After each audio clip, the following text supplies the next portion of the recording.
Here's the truth nobody wants to admit. You could be earning six figures right now and still be functionally broke. In our current culture, we've been conditioned to measure success by the flash, the number on the biweekly paycheck, the brand of the car, or the neighborhood on the mailbox. But in 2026, relying on your salary as a metric for wealth is a dangerous trap. The real line between the middle class and the upper class isn't about how much flows through your bank account. It's strictly about what stays there. Today, we're moving past the lifestyle myths. We are breaking down the exact net worth number that officially puts you in the top 10% of households, using actual Federal Reserve data to see what it really takes to be wealthy in today's economy. The illusion of looking rich. When you hear the term upper class, what do you see? Most people picture a curated Instagram feed of luxury SUVs, designer labels, and first-class tickets. But in the world of legitimate wealth, appearances are usually a distraction, or worse, a debt-fueled facade. There is a massive, fundamental difference between a high income and a high net worth. You can earn $300,000 a year and still live paycheck to paycheck if your expenses rise to meet every raise. This is known as the Hedonic Treadmill. As your income increases, your expectations and desires rise in tandem, resulting in no permanent gain in financial security. Recent research shows a staggering reality. Nearly 60% of people earning over $100,000 a year report feeling financially stressed. They aren't struggling because they don't make enough. They're struggling because they've financed a lifestyle they can't actually afford to maintain without the next direct deposit. True wealth isn't a display. It's measured by assets minus liabilities. It's the difference between renting a high-end lifestyle and actually owning your time. The magic number, $1.4 million.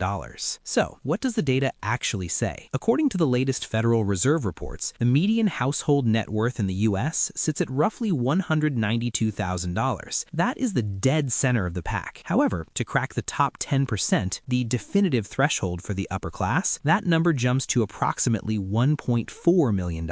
Now, before that number feels like an impossible peak, you have to look at it through the lens of age. Wealth is a marathon, not a sprint, and the bar moves as you move through life. In your 30s, to be in the top 10% for your age bracket, you need a net worth of roughly $400,000 to $500,000. In your 40s, that bar moves to about $850,000 as home equity and retirement accounts begin to compound. In your 50s and 60s, you finally hit that $1.4 million to $2.1 million range. Being upper class isn't about being a billionaire or owning a private jet. It's about reaching the crossover point. It's the moment where your money begins to work harder than you do. It's the psychological relief of knowing an unexpected $5,000 emergency won't ruin your month, and the mathematical reality that your investments are growing faster than your debt. How to bridge the gap. 5 strategic shifts. If the top 10% live a boring financial life, how do you join them? It isn't about luck. It's about 5 specific shifts in how you handle every dollar that enters your orbit. 1. Track your net worth monthly. Most people check their banking app to see if they can afford dinner. The wealthy check their net worth to see if they are gaining ground. What gets measured gets managed. Stop obsessing over your checking balance and start tracking your total equity, your home value, your brokerage accounts, and your retirement funds, minus every cent you owe. 2. The 10-year rule. The biggest killer of wealth is lifestyle creep. When you get a promotion or a bonus, the impulse is to upgrade the car or move to a bigger apartment. The 10-year rule dictates that you keep your lifestyle static for a decade. Funnel 100% of every raise into freedom machines, assets like low-cost index funds or rental real estate, rather than depreciating liabilities. 3. Eliminate bad debt with extreme prejudice. Credit cards and high-interest car loans are negative compounding. They are the primary tools used to keep the middle class stuck in a cycle of interest payments. You cannot build a $1.4 million